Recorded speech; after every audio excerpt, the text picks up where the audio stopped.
Well, good evening, everybody. Welcome to the Harwood Museum of Art. My name is Gwendolyn Fernandez. I am the Curator of Education and Public Programs here at the museum, and it's just lovely to see you all here tonight. Before I intro our speaker for this evening, I just want to give you a few snapshots of upcoming events. So tomorrow night is our final first Friday of the season, so the museum will be open late from 5 to 7 p.m.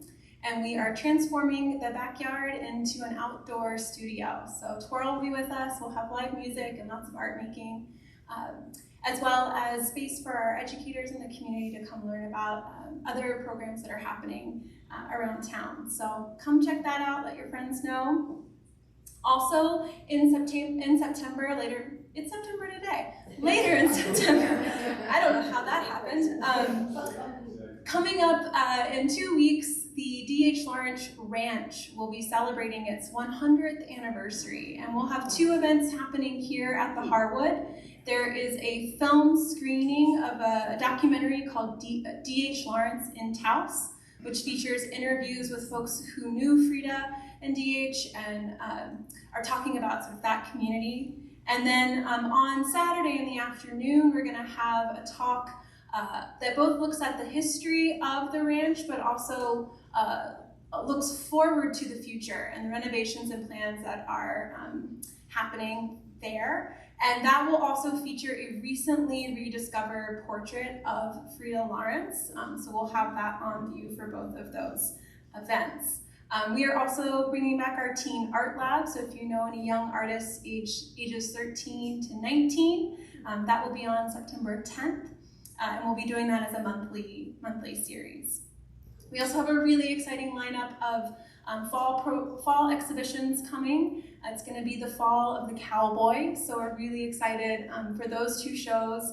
You can find more information on our website. But tonight, we are spending a little bit more time with the exhibition that's been here with us since the spring. And I'm going to finally get the full name right tonight. I'm going to do it. It's New Beginnings, an American story of romantics and modernists in the West. This exhibition is generously supported by the TIA Foundation. We are very grateful to them for allowing us the opportunity to bring this beautiful collection of work to New Mexico. We are the only stop in this tour of this beautiful artwork here in New Mexico. So tonight's lecture, I'm really excited about it. When Christian and I met to talk about what we could do for a lecture program, he pitched me on this idea of looking at the wood carvings in the exhibition, which I think are exquisite in their own right and sometimes maybe get a little overlooked with the enormous amount of oil painting in this show. So I'm really delighted that Christian Waguespack is here to present his talk, 3 New Mexico Carvers, Patrociño Barela, Eugenie Shonnard, and Agnes Sims. Let me just tell you a little bit about Christian. He holds master's degrees in museum studies and art history and arts management from the University of New Mexico. He served as a curatorial intern at the Phoenix Art Museum. We didn't overlap there, but we did both spend time there, and was adjunct faculty at the Pima Community College. Currently, Christian serves as the curator of 20th century American art at the New Mexico Museum of Art, and he's held that position for the past 5.5 years.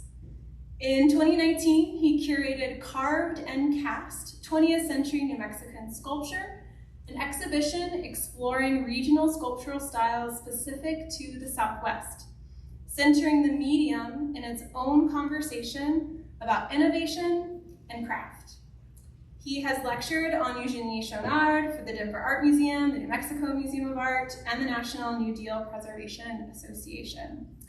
He is currently organizing, which sounds really exciting, an exhibition called With the Grain, which is focusing on 20th century Hispano wood carving in northern New Mexico. Rooted heavily in the work and legacy of Patrociño Barela. This is an exhibition you will not want to miss, and it opens next year. And it's just on a personal note, we had a wonderful gallery talk earlier today with Christian, and it was just so delightful to sit around in a gallery and talk about art. I can't wait to hear this lecture. So let's welcome Christian.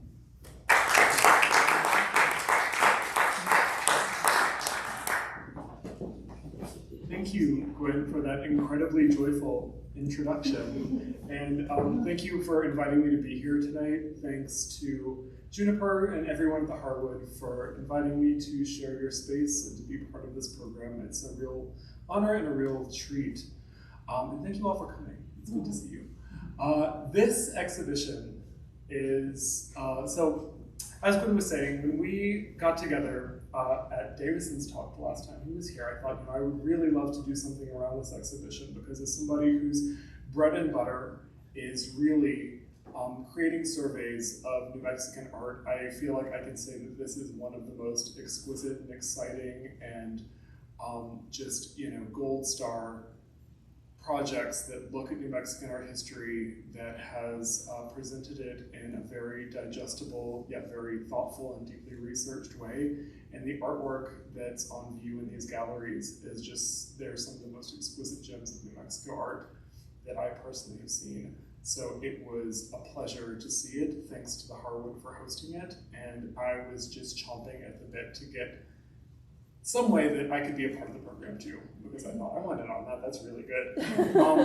So then the question is, looking at what's out there, how does one approach this material in a way that is kind of concise and could be a talk that one could deliver in an evening? What can I say about the beautiful work that's out there? And I thought, I want to look at the sculptures. Oh, sorry, I have one minor thing. This is being recorded for a radio show, so as I go through the slides, I might be doing a little bit more description than one usually would. You might ask yourself, why is he explaining so deeply what I can see with my own eyes? It's because radio is an audio medium, and I want those folks to have some idea what we're talking about. So if it seems like I'm going a little too deep, that's why. So anyway, back to the program.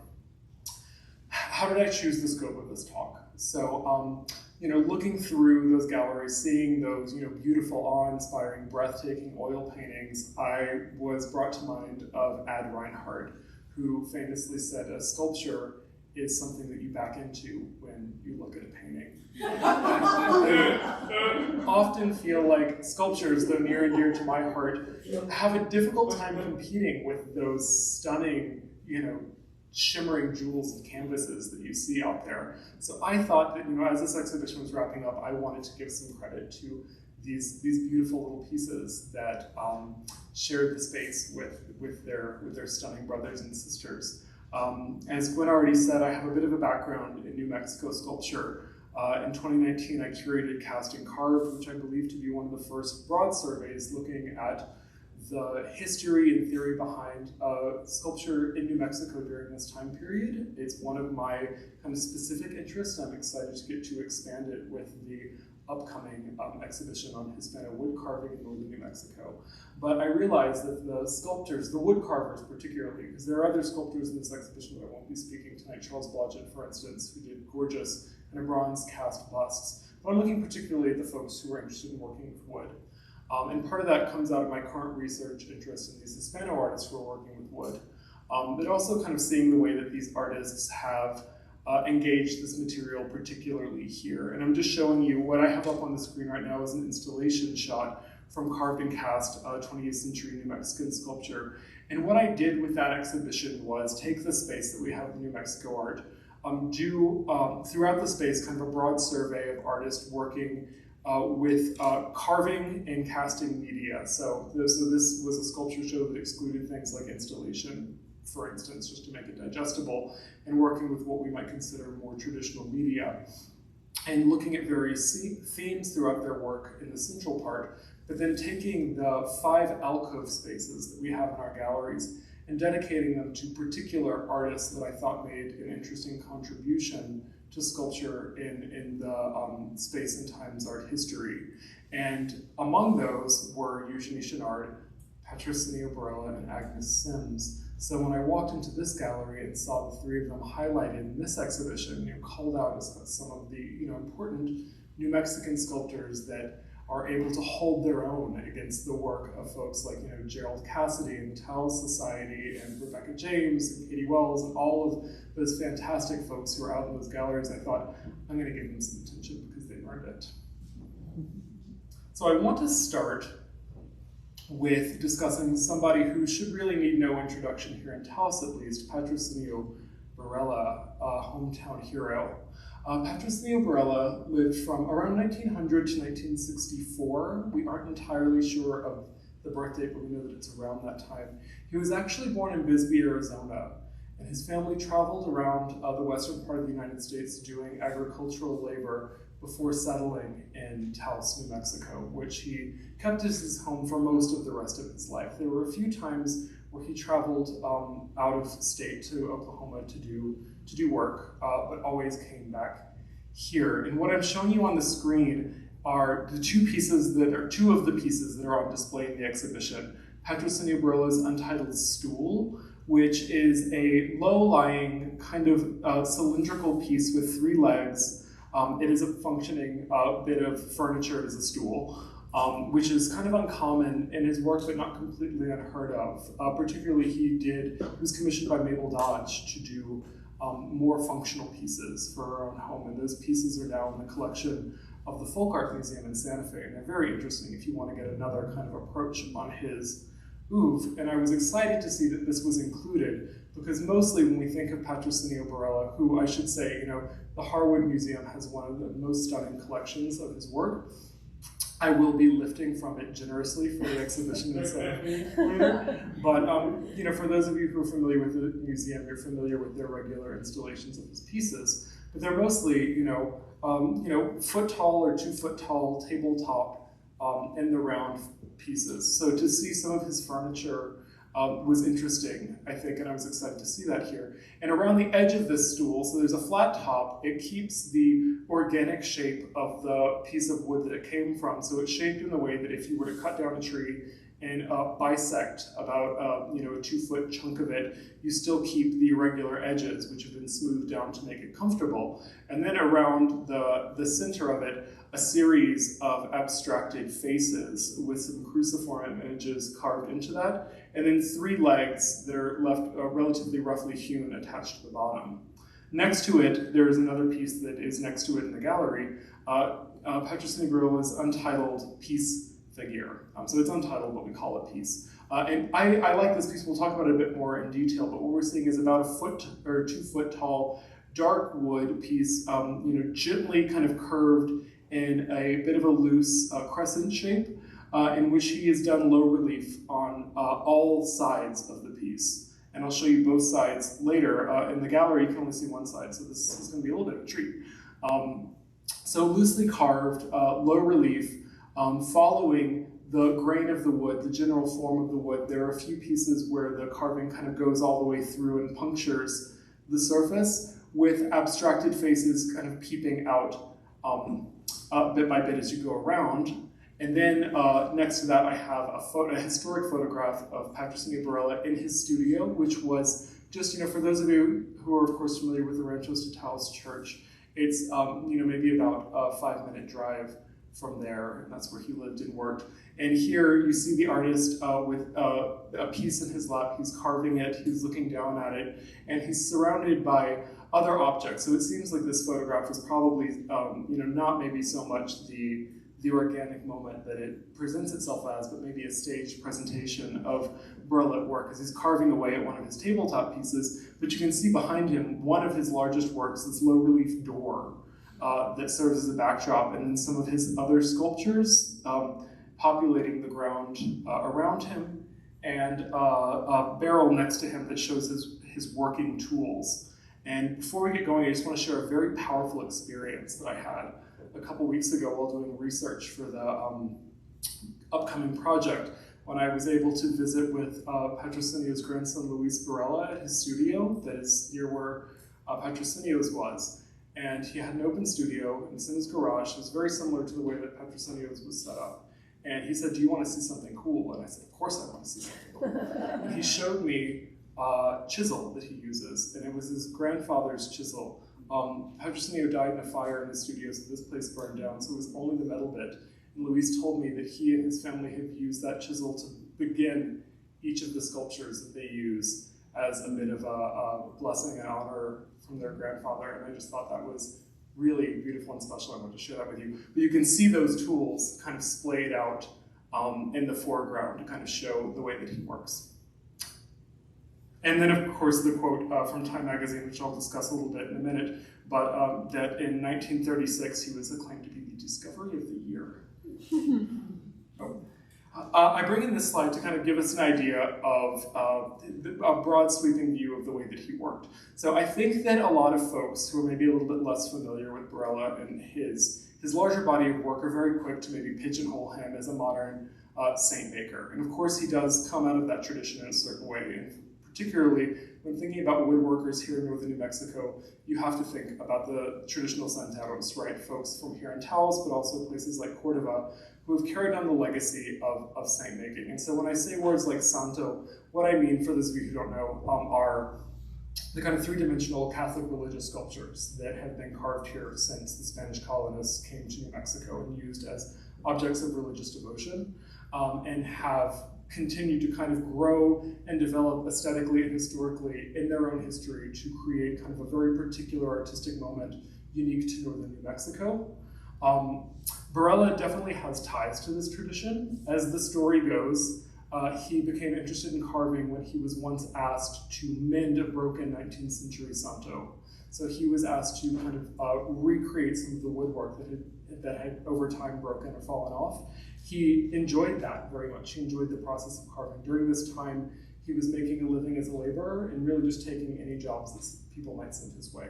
But he thought, this is really nice, this is really something for me. So this is to say that he did not come out of the generational santeros that northern New Mexico is so much known for. He kind of took it on himself as an artistic practice that resonated with him, that practice of working with wood and working with his hands. And so on the far, my left, you were right, you can see two of the religious sculptures that are examples of him continuing to work in that tradition, right? Making these tabletop kind of bultos that do speak to a religious tradition in some kind of way. One of them is San Cristobal, the other one is Santa Rosa. So it's not incorrect to say that he was still working in this religious tradition to a great deal.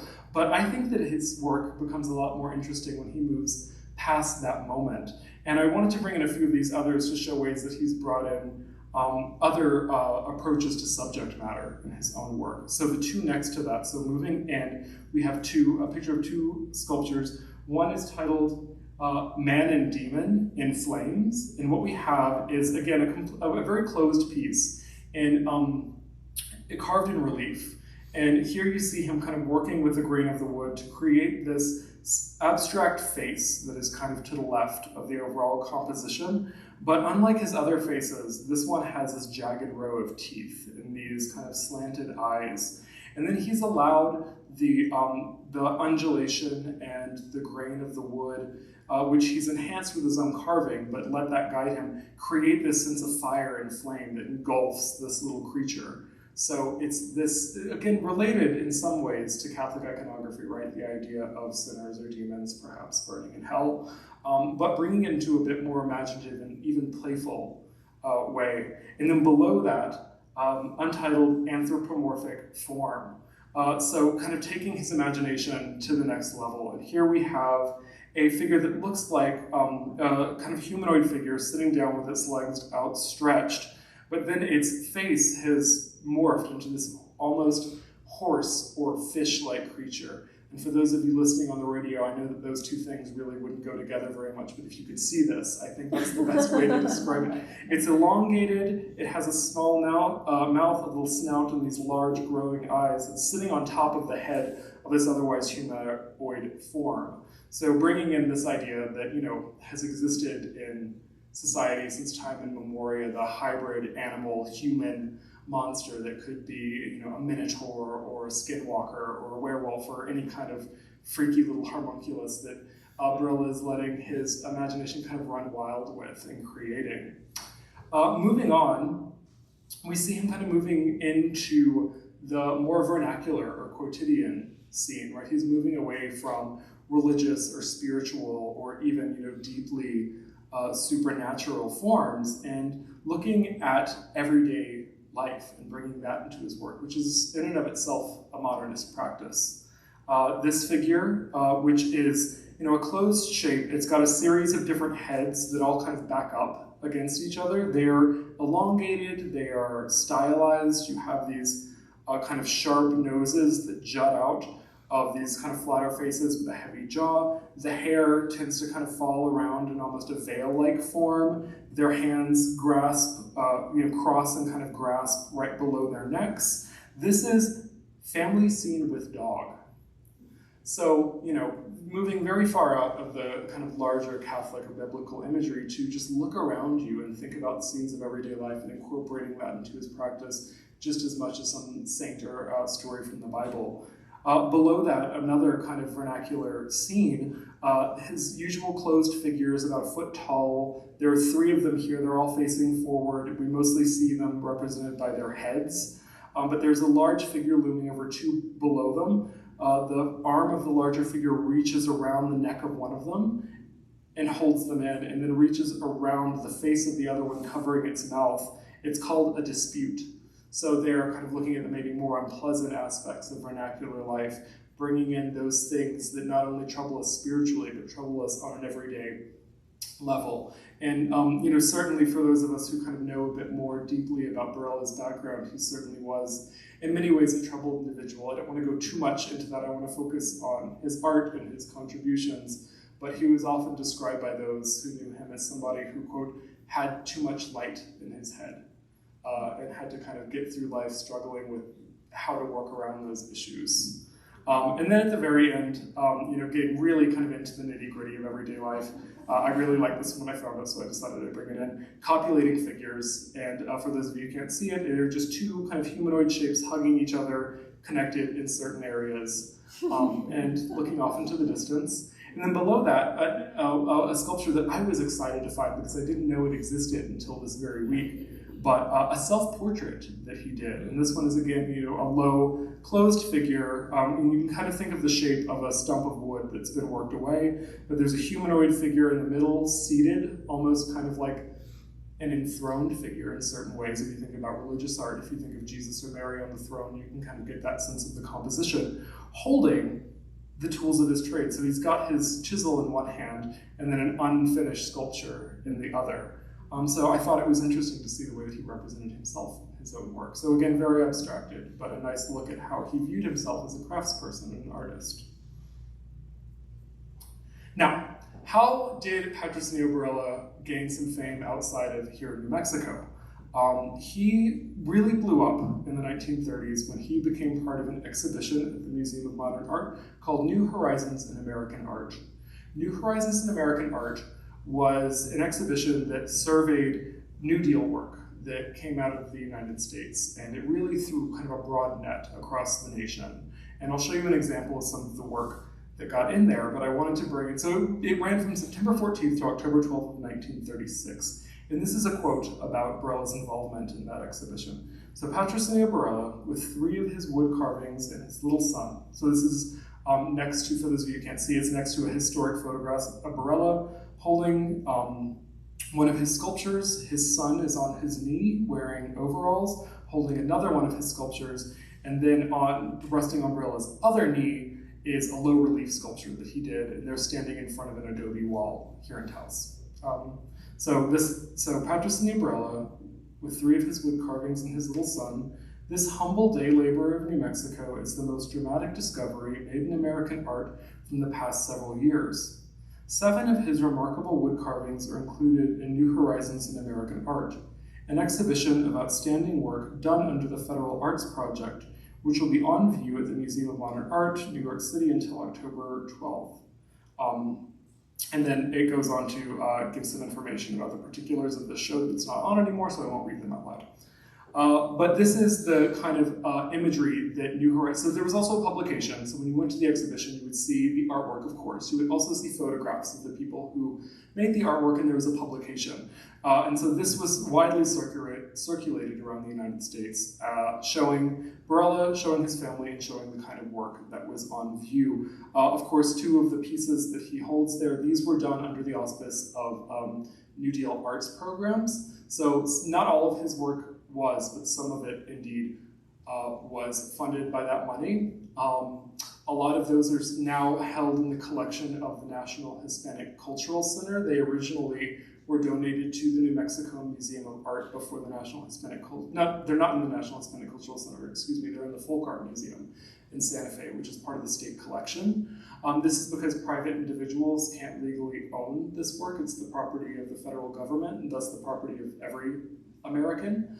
So the state museums here in Santa Fe have become the largest kind of holding body of this work. It's technically on loan from the federal government, but it's not going anywhere. So if you ever want to see any of this work, it's available, it's in Santa Fe, and it's not getting sold or put into private hands because that's against the law. These two pieces that are in the photograph here will be on view in the upcoming exhibition at the New Mexico Museum of Art, but they're two of the examples of the work that he did with government funding.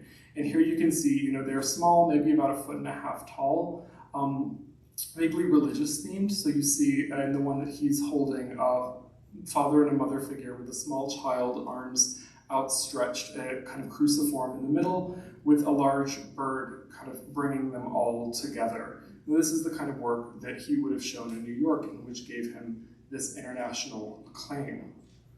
I'm just showing you right now an installation view from New Horizons to give you an idea of the kind of work that they were looking for this exhibition. So what we're seeing here is a large kind of painting that's kind of done on a scroll, so it's not fully framed, and it's got several figures that are done in a highly abstracted mode, very rounded, looking like they're doing some kind of Shakespearean play, next to a sculpture of one of the figures there. And so one of the guiding visual focuses of this exhibition was wanting to bring in art that seemed to be, we have difficulty, I think, working with these terms today, but not what one would expect to find as high art, right? They wanted what maybe would be considered more folk art at the time, that you're going around the country and seeing the kind of material that everyday people are making, not that trained artists were making. And I think now we know that we can complicate that idea a little bit more, but during that time, that's the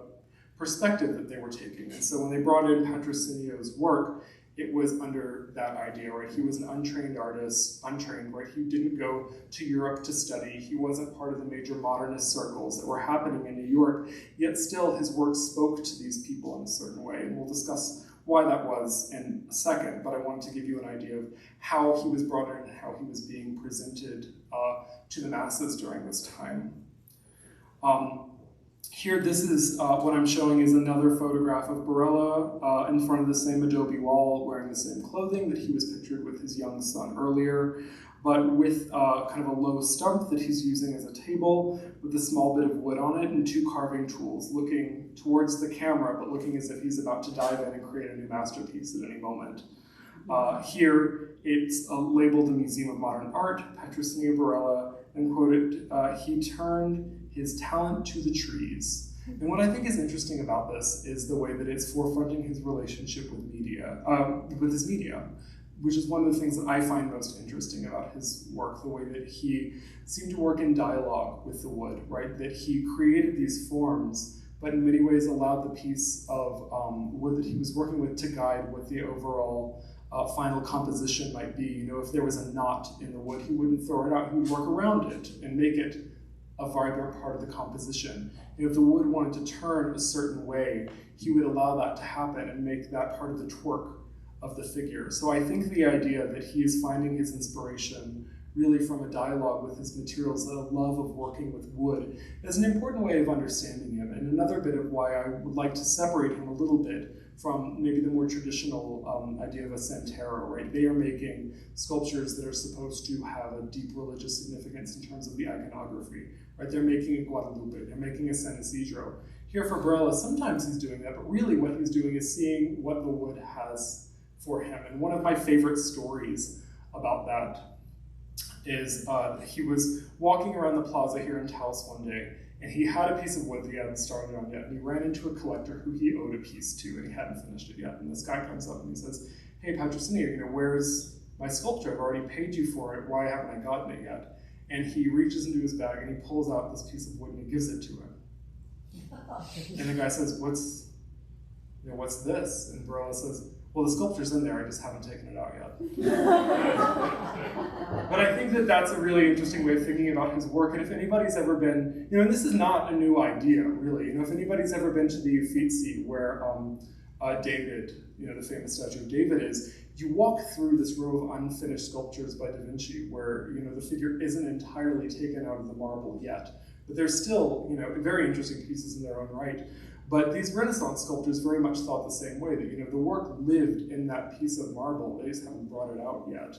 And in many ways, David is a great example of that. It was made from a very undesirable piece of marble. It had been taken away from the quarry, it had dried out, it didn't have the softness that marble usually does, but he used that to his, he didn't use it to his advantage, but he didn't let it stop him, right? He worked in dialogue with the material that he had. And what I'm showing you here, so there's a picture. The other picture I'm showing you is the issue of Time magazine that this was published in. So this comes from the collection of Louis Barella. He showed me this in his house. I love that they have it in there. And this is kind of the publication, right? So we're thinking Time magazine. This man got a story, and artists would kill to have a story in Time magazine during this time, right? And even now. And it really kind of launched, I wouldn't say his career, but his fame, because his career never really took off here in New Mexico after this in the way that one thought that it might with this kind of attention. But he was hailed as the discovery of the year. And importantly, this applies to not only him kind of rising above all the other artists who were in New Horizons, all of these artists kind of across America during the 1930s who were trying to make a name for themselves. But maybe more importantly, he is considered to be the first artist of Mexican-American descent to gain any kind of national acclaim, which I think is very important.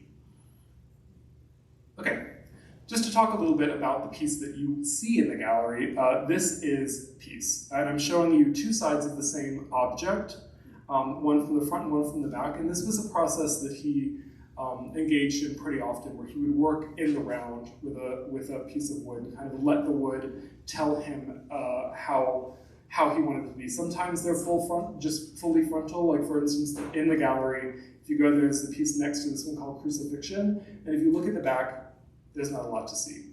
This one is interesting to explore in the round. It is a darker wood. It kind of curves again in a slightly crescent shape. On the front, well, who's to say what the front is? I'm going to go with the piece on the right is the front, the other one's the back, just so we can make sense of these. You have a low relief, so about half of a face coming out of a central backing figure with abstracted facial features, with slight lines carved in the back to suggest the presence of a halo, lifting its hand over its head, making the peace sign, and holding the cross on the globe, which is, of course, a symbol of God's protection of the world, but was also a symbol of power for older rulers. And then on the back, a bit of a more kind of clandestine figure, kind of peeping out of these low relief designs, and it's a bit punctured through the back. You can see the way that he kind of approaches the wood by perhaps slowly working through the surface, right? He would chisel out some areas, but then very carefully and lovingly sand away the surfaces. So you get this very fluid, very undulating surface and play on the texture of the wood, right? These are hardly ever, I can't think of any instances where he painted many of these. So you get to see that grain shine through. You get to see the various kind of grits of the wood inform the way that various figures kind of come together. So this piece from 1950 is highly indicative of what you would kind of see in the way that he worked and also his practice, right? That he didn't have any kind of over-the-top woodworking material, that you went into his studio and it was just him and a couple hand chisels working away at the surfaces that he saw here and kind of letting them develop themselves as he went. And there are some interesting stories. Once Taos really kind of, Taos, of course, as we all know, has been a center for artists for a very long time, starting with the Taos Artist Society. But when more contemporary artists were starting to come here, particularly those working in 3D, they wanted to meet Patrociño Barela. He still had that legacy. And I've heard stories of certain folks who I will not name go into his studio and saying, this is it. This is what you work with, just like 3 chisels and a stool. And he said, that's all that I need. And the other guy says, I have an entire, studio of workers that help me bring these to life.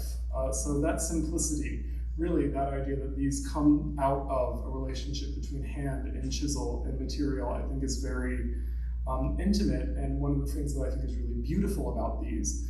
But there's also a relationship to what's going on in modern 20th century sculpture that makes this particular practice a little bit more meaningful. And so Barella so here I'm showing you 3 photographs. One is a close-up from the first shot that I described.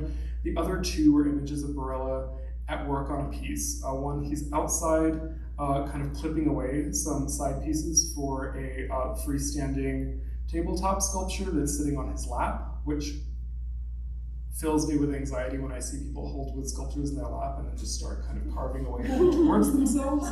But he knew better than I did. And then on the far end, him holding a chisel to the head of a large curated piece that's here in the Harwood's collection. They were very kind to loan it to the New Mexico Museum of Art for an exhibition on the Penitente Brotherhood that I did a while back. But it is a large kind of closed figure of this a humanoid, but with a skeletal head. So when we think of the death carts, the Curator de Muerte, they have the skeletal figure, Donna Sebastiana, who rides on them, and then there is the cart themselves. And these are very particular to northern New Mexico, and they continue to kind of populate the iconography of Hispano sculpture here. Barella has done, I think, one of the more interesting ones, because he brings in the kind of looser, more organic form. So the body of the figure is not skeletal, but the face becomes skeletal. So you read the figure knowing that kind of iconography, but he's really kind of imbued it with his own personality. And here he's holding the chisel up to its face in an almost threatening way, because it is really scary. And I can say that I did get complaints from parents who wish that I would have warned their children that this thing was going to be there when they walked in. But it's one of his, I think it is one of his largest sculptures in the round, and it's here. But direct carving. So what was going on in the 20th century? Before this, when we think about sculpture, we think of kind of large scale, academically produced bronze pieces that would take, a whole studio to create, right? The artist might make the original composition out of clay, and it would get blown up, and is that rain? It's rain.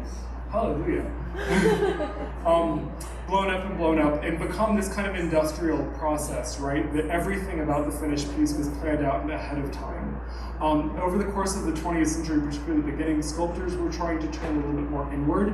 They were interested in working more directly with their material and working on their own, right? You had this idea of the artist as an individual genius coming into popularity a bit more, wanting to see the hand of the artist, wanting to see their individual vision. So you had a lot of folks, particularly in Europe and the United States, who were working in what was called direct carving, which was where you took your material, be it wood or be it stone, and went into it, with an idea of what the final product would be, but without it being fully formed or defined. You let your work and your dialogue with the material kind of guide the final form. They were usually one-of-a-kinds as opposed to mass-produced objects. And the point of them was to show that the hand of the artist was present and that you were seeing their vision there. Barella was very much working in this vein. I think it was something that whenever people saw his work in MoMA, these abstract figures that were done in this direct carving mode, it spoke to the other artists who were working in this way. What's interesting about it is that, he wasn't particularly interested in this dialogue with them. He came to it on his own. This was just natural for him. He saw the wood, he saw a vision of what that wood would become, and he made it into that without needing to be part of these maybe headier discourses going on in places like New York or London about what is the artistic or philosophical impact of the artist's hand on the piece. So this is one of the things that really kind of resonated with artists working in the 30s and the 40s that made Barella so popular. An example of this kind of national and international outreach, he was not only exhibited in New York, but collected by the contemporary artists of the time. And an example of that is Henry Moore. This is his piece, Madonna and Child. This is also in the Tia collection, so I thought it was fair game to bring in for this. But Moore bought Barella's pieces and brought them to England, and you can see the way that, maybe if Moore wasn't directly influenced by Barella, they were definitely in dialogue with each other, and he saw a kindred spirit in these forms. So here, Henry Moore's Madonna and Child, this is in bronze, but it's the same scale, kind of closed figure of an abstracted, kind of almost cylindricalized form of a woman and child seated on a chair that forms this kind of oval-like backing that holds them in place, so it is a bit of a relief in that way, with particular moments of the sculpture punctured all the way through. Compared here with Barella's Nativity, and hopefully you can see the similarity in the form between these two. Barella's is again this kind of almost half pill shape form, this large kind of backing that the figure of the woman, of the Virgin Mary, is in relief from. There are certain moments of it that are punctured all the way through, rounded, cylindricalized figures, with the child, in Barella's case, both of them, the baby Jesus present. So hopefully you can kind of see here the way that these two forms spoke to each other. And then I just wanted to bring these in before we left Barella because I find them very interesting and they speak to the kind of legacy that he's left here with other generations of his family who are still working. So these are both by Barella. One is called Figure with Snake. The other one is Mano de Dios. For those of you listening in Radioland, I can only help you so much here. Picture the wiggliest sticks that you've ever seen. And they are just kind of very slightly intervened and to create a figure of a face and a figure of a form on Figure with Snake, but the rest of it really is informed by the way that natural wood grows. So he polished it, he refined it, but he really let the wood that he found guide what the overall form was going to be. And then for Mano de Dios, very much the same. He's working with the natural twists and turns of the wood that he found, but really very minimal intervention to create an abstracted but still kind of understandable form.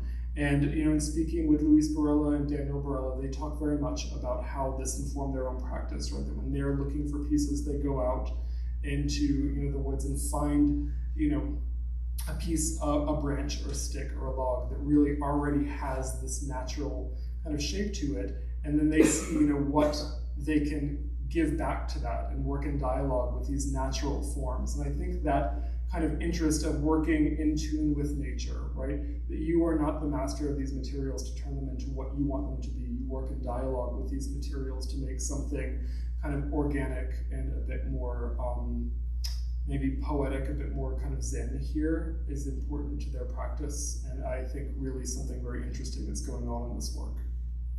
Okay, now on to Eugenie Shonnard. Eugenie Shonnard lived from 1886 to 1978. The New Mexico Museum of Art has a particularly deep relationship with Shonnard. She donated her house to the New Mexico Museum Foundation that now serves as the head of our foundation offices. So you can go visit this space. It's really beautiful. They renovated it. It was her home and studio, and they still have some of her sculpture out around it that you can see. And as part of this, she donated all of the artwork and papers and sketches and drawings and anything that you could imagine that she would have had laying around when she passed to the museum, and we still have them. And this has been a really fantastic, she's just been a wonderful subject for research because we have all of her masterpieces, but then all of the ones where she fell kind of short. And you can see her working process through pieces that maybe didn't quite work out the way that she imagined them to. And get a sense for how her mind and practice developed over the years. Here I'm showing two photographs of her in her studio, one on the left when she was quite younger, working on a large, maybe 3-foot bust of a Pueblo figure, seen from the side here in clay. And then to the side of that, her with a studio assistant working on a more architectural piece, carving out the interior of something of a nicho with a figure kind of bent in the middle of it, and they're completely surrounded by other examples of her work. Between the two on a large plinth is a mahogany sculpture of an indigenous figure that I'll show you in a bit. And then just her studio populated with semi-architectural and complete sculptures in the round. I bring this in to kind of give you an overview of the different directions that her artwork took. So as a sculptor, she was interested in working both making autonomous objects and working architecturally. On the top right, there's a fountain. This is down into, that's left for you? Yeah. Sorry. Left is a fountain that she did for a home in TRC that now houses veterans.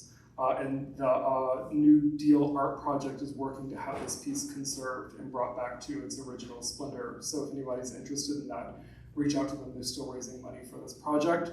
But it is a fountain that is kind of ringed by 4 ducks and has a beautiful kind of Art Nouveau, Art Deco floral piece in the middle that acts as the actual fountain. Below that is a low relief piece of I believe this is supposed to be Santo Niño, so holding a little hat, having a little hat on his head, arms crossed with 2 trees on either side. And this was meant to be an architectural component. It would have been added into a wall, but we have it as kind of something kind of on its own. So it's this big square block that just exists with this end relief on the front.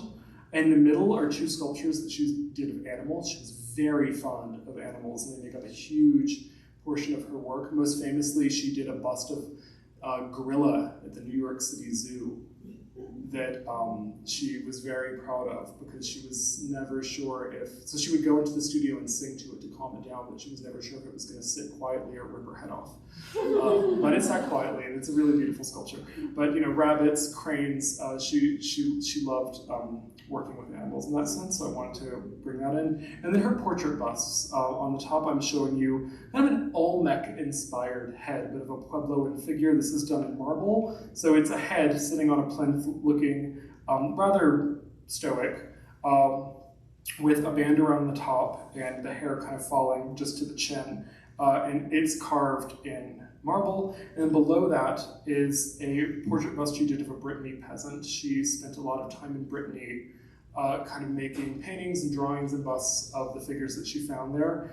And this is one of those. So you can see the kind of very characteristic, almost nun-like headpiece that women in Brittany often wear. And then the face of an older woman with eyes closed. So just give you a scope of various kind of approaches she took. So working in very different kind of material. The architectural piece on the bottom left is a concrete-like material that she actually invented herself called keenstone. We don't fully know what it even is yet. When she turned over her house to the foundation, we were able to do some archaeological work and found a kiln that she used to work with this keenstone. And if you can believe it, she actually blew up the kiln working with this. So she was always experimenting. She wanted to create a material that was like concrete, but much lighter and easier to move around. And so that was kind of the thesis behind keenstone. And it works in that way, but we don't know what all makes it up quite yet.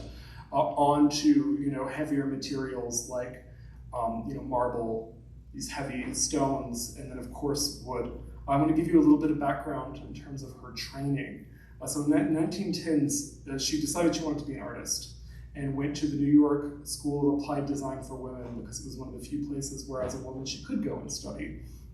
And here I'm showing you the very austere facade of this building, and on the inside, an example of the kind of materials that artists would learn as students at the New York School of Applied Design for Women, which were mostly decorative. And so here you have a little alcove that's draped in fabric with the title silks over it, and examples of different kinds of silk patterns that students had designed while working there. So here the curriculum was very much centered around the decorative arts, things that were at that time kind of considered to be women's work. So looking at textiles, looking at wallpapers, that sort of thing. And this put her in good stead for when she, good. What showed up on my screen didn't just show up on your screen. For her time in Europe. So she did her stint in New York, got what she could out of it, but then decided that she wanted to go to Europe. This was no small feat. She was a single woman in the early 1900s. Her family did not want her to go to Europe. They didn't think that, she was also in very poor health. She had some kind of digestive problems, and she was also partially blind. And so they thought, this is a very bad idea for you to go to Europe on your own. So her mom went with her. And while she was there, she studied in Paris for a bit with Alphonse Mucha. So the decorative arts that she studied in New York put her in really good stead to be in the presence of Alphonse Mucha, who was, of course, a pioneer of Art Nouveau, which was a movement that very thoughtfully merged what was considered to be high art at the time with decorative arts and design. And here I'm showing you on the left an example of a lithograph that Mucha made called Plants, and it's various decorative stylized patterns of plants that would have been done for wallpaper. In the middle, Alphonse Mucha's lithograph for Medea. This was the piece where he did this poster for a play that Sarah Bernhardt was in, where she was playing Medea, and it really launched his career, and he and Sarah Bernhardt had a very successful kind of mutually beneficial career with him making posters for her performances for a while, but this was the one that got it kicked off. So again, working not in what we consider to be the high art sphere, but making posters for performances, but turning that into high art for one of the first times, and making that kind of the basis for his movement. And then here I showed you a bust that Eugenie Shonnard made of him. And here, it's the artist, from the waist up, work in a work shirt, arms crossed, with this, very kind of proud look on his face. So it gives you an idea of, what she thought of him during their time together. And by all accounts, it was very good that he took her under his wing. He respected her as an artist. She was really allowed to let her skills flourish, not only in continuing to be involved in the decorative arts. And I think that this kind of played into her interest in architecture later, but to help her hone her skills as a fine artist, working in high art sculpture too. After their time in Paris, she was invited to go back with Mucha to the Czech Republic and became his studio assistant for his Slav epic. And for those of you who don't know, the Slav epic is indeed epic. It is this series of huge paintings, and here's Mucha sitting in front of one of them, that tell the story of the Slav people in the Czech Republic. And it was this, just tour de force of nation building. So during this time, the Czech Republic was kind of getting back on its feet as a culture of their own. The Czech Republic has had a long history of repeated invasion by their neighbors and subsequent issues of cultural erasure. And when Mucha was prominent, Mucha, of course, is a native of the Czech Republic, he was invited in to kind of help them rebuild their cultural identity. So he designed, for instance, a building in Prague called the Obecní dům, which was their municipal house and political house. And he did everything from the murals on the walls to the coverings on the floor vents. He made it a complete piece. And Art Nouveau became this visual language. I think a lot of people associate it with France, but it really became for the Czech Republic a visual language that set them aside and made them unique and helped them kind of reclaim their own culture and visual identity. So Mucha at the same time was designing the money for the Czech Republic and doing this series where he was chronicling the history of the Slav people who for so long had been put down and colonized by their oftentimes Germanic neighbors. So that was the point behind this. Shonnard became a studio assistant, and she was responsible for doing what we would maybe consider to be the entourage of the painting, right? So here Mucha is painting the central figures, and she would come in and maybe paint some of the background figures, because it was a lot of figures to go through. But what I think was maybe important for her in this project was the way that it centered the importance of community identity. And that's something I think that she brought to the Southwest and brought to her representations of indigenous people when she got here. I believe that she took the lessons that she learned from the Slav epic and kept them in mind when she was representing folks from the Pueblos and making a point to give them individual identities, give them names when she sculpted them, things like that not every artist did. But that we know was, more or less, we think about people like Kaus, who was also deaf and very in tune with being thoughtful about this representation. Maybe there was also something there.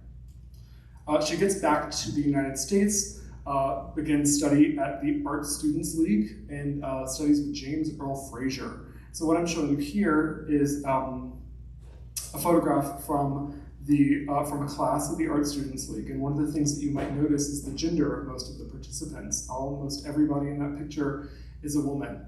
So this is one of the first art schools that allowed women to come and study essentially the same curriculum as men. So it wasn't designing wallpaper or textiles. Here you can see them, working from the same kind of casts of classical sculpture that their male counterparts would be studying from as well. And this allowed them a foot forward into an art world that was mostly male-dominated because it was centered around the idea of mastering the male nude.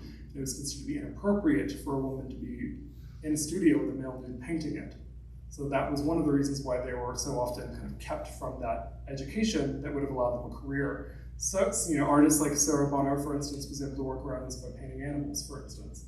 But here we see women starting to kind of have that door open with the art students leaving New York. James L Frazier, I think, is a very interesting mentor for Shonnard before she comes to the West, because he gave us what has now become such an iconic figure of Indigenous identity in the American West, his End of the Trail. This bronze sculpture of an Indigenous person slumped on the back of a horse that looks to be just exhausted, head down, spear down. It is this commentary on manifest destiny, on the idea of Indigenous people as a dying race, and is kind of seen as kind of the last kind of moment for a lot of Indigenous populations here in the United States.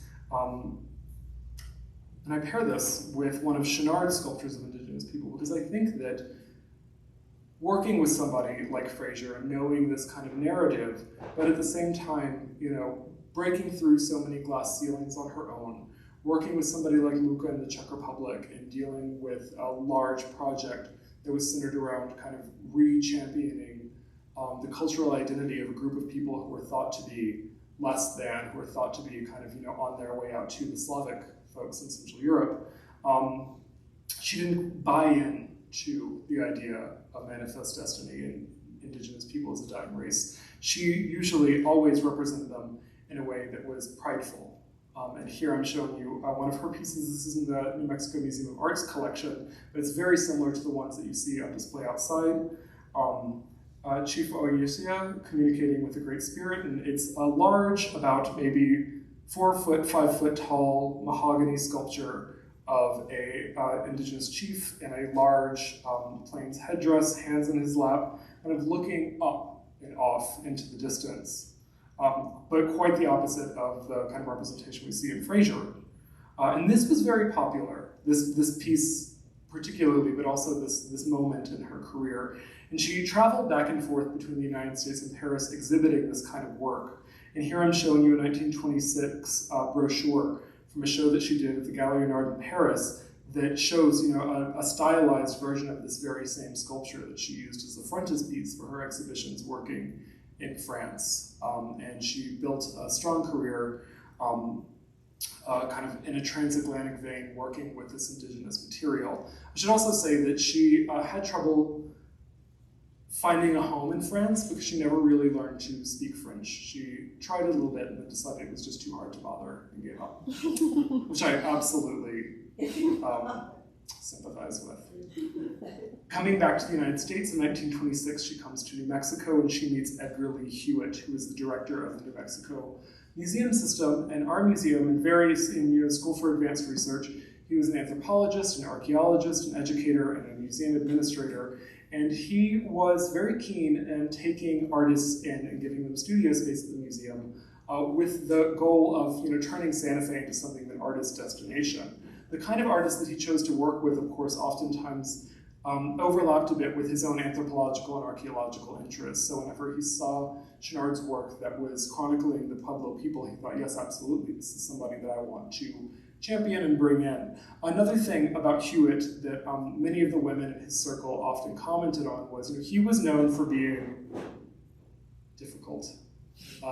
He was referred to as El Toro because he was something of a bully, and he would always kind of just plow anybody down in a conversation. He had to have his way, and it really frustrated a lot of people. But a lot of the women in his circle did have a lot of good things to say about him, because as an anthropologist and an archaeologist, he was one of the few people working in his field during this time that would let women actually do on-site archaeological work and give them the same opportunities as the other men around them. And the same went for the artists that he brought into the museum. Shonnard, Louise Crowe, and a number of others were women who came out to New Mexico with various kind of career paths. Most of them kind of got work doing illustration on archaeological sites, but he gave them space in the museum to show their work alongside any other man that would come here too.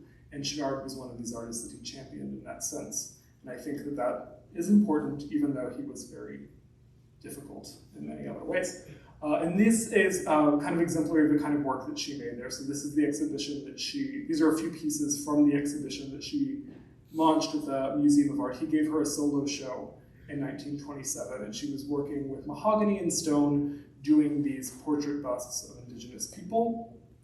And that brings me to the work that's in the gallery here. So Eugenie Shonnard's Untitled Native Man and Untitled Native Woman, very much formally in tune with the piece that I showed you that graced the cover of her Paris work. And we see here her looking to indigenous folks as subject matter, but of course bringing in the stylistic tropes of Art Deco and the kind of closed figure and the kind of monolithic, towering, massive form, right? These don't reach out. They kind of work as an overall kind of monolithic piece. And I think that part of that comes from our interest in blurring the lines between architecture and sculpture, right? These look like they could, stand on the cornice pieces of a building as much as they could on a tabletop or on a plinth. Okay, and moving on, last but not least, Agnes Sims, who lived from 1910 to 1990. So Agnes Sims was born in Philadelphia and had an interesting career. She trained as an artist, but it didn't really take until she moved to New Mexico. And when she came here, she got a house on Canyon Road and decided that she would open up a record shop. And so she did that until the war made it too difficult to get the materials needed to press vinyl. So then she and her partner, she was a lesbian, she lived most of her life with her partner on their house on Canyon Road, decided to become contractors and build around town. And just to kind of give you an idea of the kind of person she was, very kind of fluid in her interests and the kind of person who could really make the best out of any situation or make something out of any situation. While she was doing contract work, over the lunch breaks, she noticed that the folks that she worked with, the people that she hired as contractors alongside her and her partner, liked to sing. So she organized them into a band, and they ended up playing in the bandstand all the time. So this is to say that she's one of those women who just seem to never really miss a beat.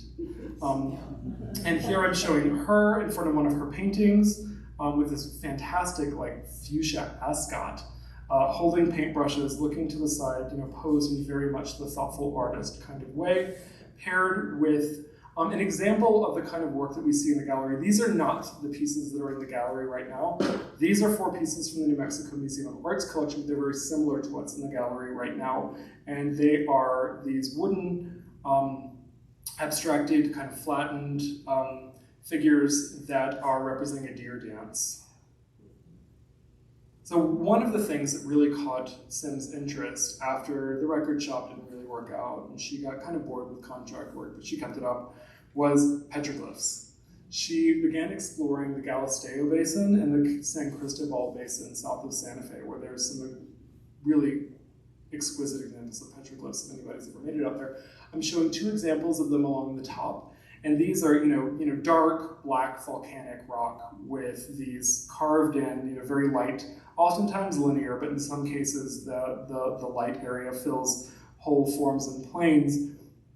These deeply imaginative and enigmatic figures. And during the time that Sims was working with these, common wisdom was that it was a form of sympathetic magic. And what I mean by that was that people believed that these forms were put on the rock with the idea that they would affect real-world events outside of this. And this is something that we hear, particularly as an explanation for non-Western art that goes all the way back to the cave paintings of Lascaux, right? The idea that they painted buffalo or bison there because they wanted luck in hunting the bison out in the real world. And it's also the same kind of logic that informs the idea of a voodoo doll, right? That you make a little figure of your, ex or your boss or something, and you put them in deals, and bad things will happen to them. So it's not something that's entirely just reserved for the art world or for ancient art. We still have it in the culture today. But she was fascinated by these, and became involved with archaeologists and anthropologists working at these sites to sketch them, and I'll talk a little bit about that in a second more. But she also brought this formal language into her own work, that she took inspiration from the petroglyphs that she saw and made work that not copied them, but, well, she did copy them, but in her artwork she was not copying them. She was being inspired by them to kind of create her own original compositions. And that's what you're seeing in this painting here, with this large central figure with a rounded head and the feathers attached to the top of it. So obviously an indigenous religious figure. And one of the things that she seemed to do was, and this will become important when we think through the deer dancer pieces, is collapse this visual language that is very ancient with the kind of contemporary indigenous Pueblo ceremonies that she would have seen living here in New Mexico. And then bringing in, of course, agricultural elements such as corn, deer that you see to the side of the painting, and hunting becomes a common element in petroglyphs, which is one of the reasons why people believe that it was a form of sympathetic magic, right? That you kill the deer in a petroglyph, you have a good hunt, right? And then other aspects, birds, designs like dots, and then also the background, which is designed to look like rock itself. And she didn't like oil. She never really warmed to working with oils. What she would do, so when you see something like this, they're as often unstretched as they are stretched. Sometimes they're hung as tapestries. But she uses casein to create a textured surface that she would work pebbles and things into. So it gives the sense that you are looking at almost like a rock-like surface that she's then kind of worn away. So she's trying to really bring in the visual language of petroglyphs, not just in the forms that she's doing, but in the texture of her work too. Here, I just wanted to give you this as an example of more anthropological projects where she is, creating this portfolio of San Cristobal petroglyphs. So she would go and create these little vignettes that you see here of the actual petroglyphs that she was seeing, and that was for publication to, as an educational project. So it is artistic in its own way, but here a bit more about actually recording what she was seeing. So she moved fluidly back and forth between these two practices. I brought this in just again to show you another example of the kind of painting that informed her work. This is from the New Mexico Museum of Art's collection, Deer on Red Rocks. And so again, these deer figures, these animal figures, centered around this kind of rectangular shape that could be a pond that they're drinking from or food that they're eating, with these path-like forms that create a background, and then the back itself, which is this black and orange, done in this almost kind of cubistic abstraction to give one the sense that, no, so I should say these are quite large. So when you look at one of these, they fill your entire vision. You get the sense that you're looking at a wall of rock, not just a painting, by the way that she brings in texture here and stipples the surfaces of the deer itself to make it seem like if you've looked closely at a petroglyph, they seem to be kind of stippled. So she's very mindful, not only of incorporating form, but incorporating texture, incorporating the whole kind of array of senses, color, to make one feel like they are interacting with the same kind of material that excited her so much. So obviously it wasn't just the shapes and the forms that you see in this kind of more anthropological work that excited her. It was the whole texture, the feeling of being with that rock, and I think that that's interesting. I'm showing you here a brochure for a project that she did for the lobby of the mural building. So it was a mural for the Mutual Building and Loan Association in Santa Fe. It was done in 1917. The mural was called Man and Magic.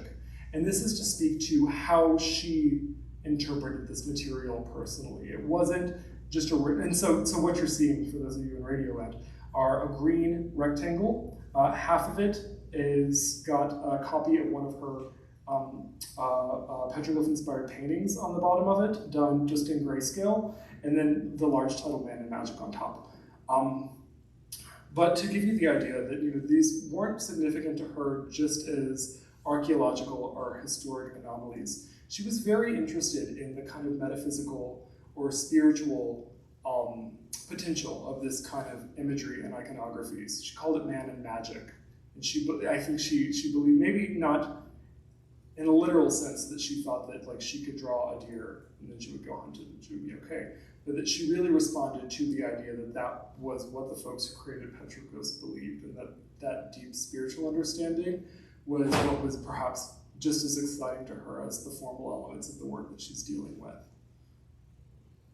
So, then on to the actual sculptures. Here, again, I'm showing you the selection of 4 of these from the New Mexico Museum of Art's collection. I've only chosen these because I was able to get better pictures of them than the ones in the exhibition. I tried to photograph them out of the catalog, that did not work, so I fell back on these, but it's very much the same thing. So you've got a group of 4 dancers here, done in, they're each on a rectangular black bottom. They're light wood, various pieces of wood that are assembled together, and they are very abstracted forms of the dancers themselves. So humanoid forms bent over, holding sticks with antlers that kind of come out of their head, representing the kind of figures that you would see at a Pueblo deer dance, which is, as we all, I believe, know, a contemporary indigenous ceremony that has been going on for a long time. It still happens, and is the kind of thing that she would have seen. And of course, that we all know for New Mexican artists, particularly learned from this exhibition, ceremonies and dances were one of the most common things that 20th century artists coming to New Mexico were looking at for their work. Almost anybody who was coming here, particularly in the kind of second generation of modernists, were going to these dances and making paintings about them, either kind of direct copies of what they were seeing, or allowing themselves to be inspired by what they were seeing to do something else. And that's what's going on here. She's done them in these wooden forms, and I know of at least, so the 4 here in our collection, the 2 that are on display. This was a series that she did. This wasn't just one discrete project.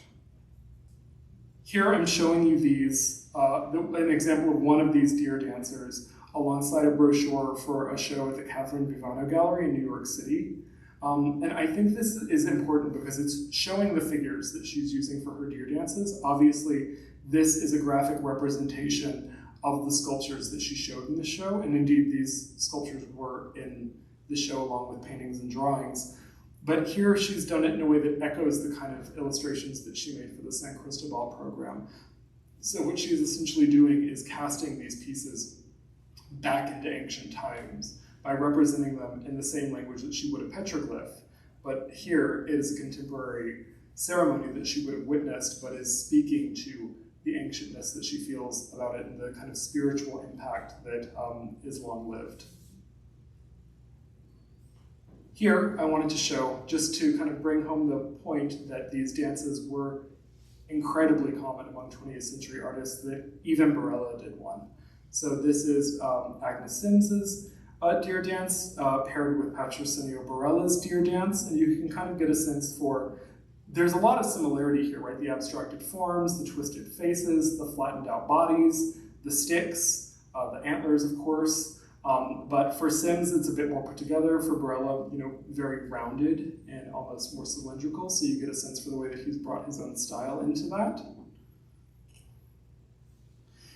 And then, of course, looking at broader influences of how we get this visual language here. I'm showing you Picasso's infamous Demoiselles d'Avignon, where he was beginning to dramatically break from historic painting traditions of realism by incorporating this kind of cubistic abstraction into the way that he's depicting the human figure, flattening body parts, warping body parts, but incredibly importantly, bringing in the visual language of other cultures. For Picasso, this painting was informed by African masks, of course, and we see that in the figure, most prominently of the 2 figures on the left, I will get my directions straight. Right, oh my God. Right, these 2.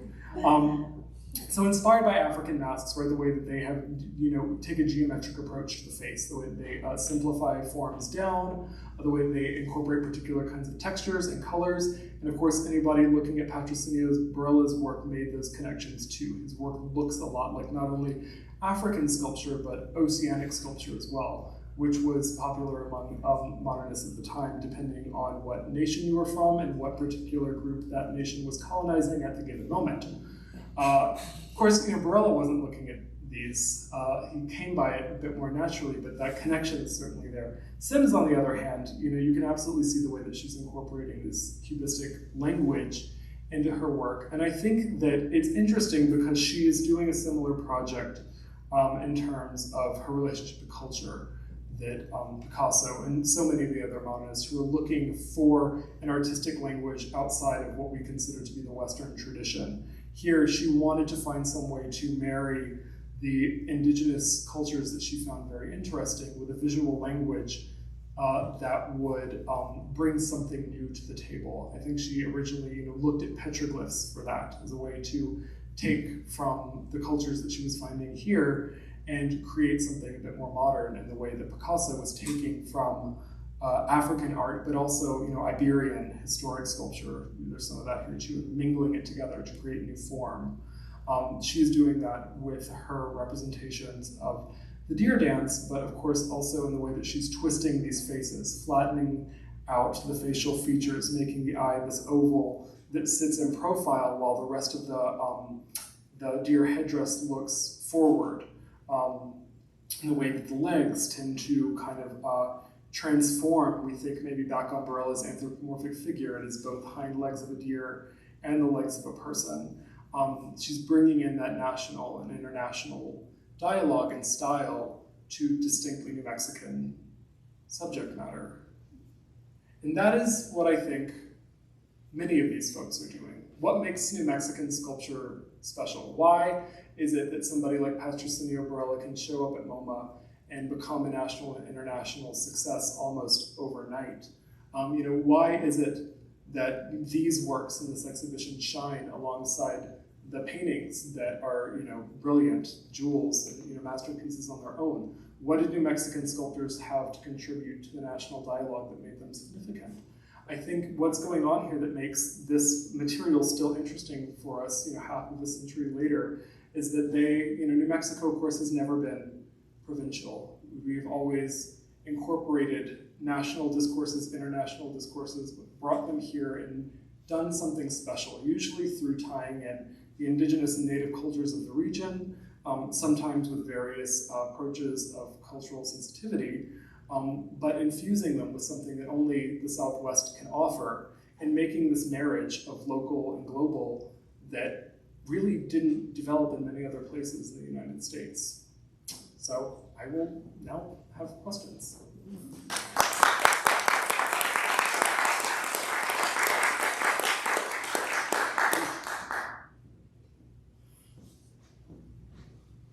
No questions? Okay. Yes? Question. I was a little bit late, so I don't know if you already talked about the material. Is there a similarity in the type of wood they use? And is the wood connected to New Mexico, or did they use imported wood from somewhere else? That's a good question. So it was different for each of them. So Barella very much used the local wood around house. Kind of in discussions with his grandson Luis about kind of the differences in their practice. His grandson and his great-grandson now go and will forge pieces on their own and spend a lot of time finding pieces of wood that they think are distinctive. Everybody knows that. Oh, I'm sorry, I should be speaking into this. So just to repeat that question, how important was the kind of wood? What was the relationship of the wood to the region? Is that a fair assessment? So for Barella and those who kind of carried on his familial tradition, they worked with the wood they found here. Barella he didn't have a lot of money. He was not a rich man, so he kind of got what he could get, either through finding it and just going out and getting it, or it would be firewood or that sort of thing. So it was mostly local wood. Shonnard worked a lot with mahogany in her wood sculptures, and I think that's the most common material that she used. So I don't know that she was particularly invested in whether or not that wood came from here or not. She wanted that particular mahogany because she liked the way that it worked. Agnes Sims, I don't know what wood these are, and I would like to, but thinking about her practice as a contractor and where she got that wood from, so I would imagine that it might have come from there, because she seems to, thinking about the other materials she worked with, right, like in her paintings, she's not working with oil paint, or kind of, I don't want to make hierarchies, but like the kind of like finer, like, when we got there, it's these beautiful oil paintings. Not a lot of casein, not a lot of like folks who've taken gravel and mixed it into their work to give us the surface. But I think her playfulness with material, she wouldn't have minded so much where the wood came from, but what she could do with it. I hope that answers your question. And I'll hopefully find something to kind of what these Agnes Sims are. Anybody else? Yes? Yeah, do you know if these three artists ever rubbed shoulders while working here in Mexico? That's a good question. I don't know that they did. I mean, they may have run across one another, but I don't think that, they were getting together and hanging out. Maybe Shonnard and Sims. Santa Fe was very small, so it's almost impossible for any artist working there to have not crossed paths. But they weren't, studio buddies the way, say, for instance, like the Cinco Pintores were, or like, Will Schuster and John Sloan. Agnes Sims was very close with more, the bohemian scene. She was also very invested in the gay and lesbian scene in Santa Fe at the time. Eugenie Shonnard was very close with folks like Maria Martinez, and she was actually there at the birth of one of Maria Martinez's children. So I think she was looking maybe more to public communities. But I would love to find some notebooks that talk about them running across each other or critiquing each other's work. Yeah. Anybody else? Yes? Yeah, I just wondered if, you mentioned Barella, had, a very difficult life. What about the other two, Shonnard and Sims? How did that, their personal lives affect their artwork? Yeah, that's a good question. I mean, I think I touched on it a little bit with Shonnard, but she was very much one of those never say die people. She set out, she had a vision of what she wanted to do, and she would do it. And I think, thinking about this young woman in the 1910s who had, pretty serious health issues, was partially blind, going off to Europe saying, I want to be an artist, is a pretty big deal. Going off to Europe and saying, I want to be a sculptor and work in architecture is even a bigger deal, because even, then, and for, a long time, the arts were very much gender, right? Painting and sculpture, that was what men did. And sculpture, still into the postmodern moment, we think about people like Donald Judd, who really went out of their way to perform this machismo. I think that we've got to keep that in mind when somebody like her shows up on the scene and says, I can do this just as well as you, and then does. So she really strikes me as the kind of person who did have some barriers, but just plowed through them by force of her own will. And she really, very much dedicated herself to this work. She never married, didn't have kids, spent her time in her yard in Santa Fe blowing up kilns, which I love. And Agnes Sims, very much the same life for LGBT people in the early part of the 20th century wasn't easy. So for her to be able to come to Santa Fe and live with her partner and build a life for themselves, I think shows a certain amount of gumption that should be commended.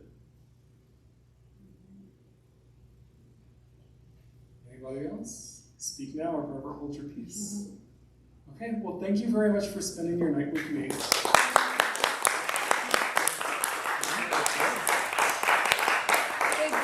The galleries will stay open for 30 more minutes, so if you want to go spend some time with some of the pieces that Christian shared about tonight, you're welcome to do so.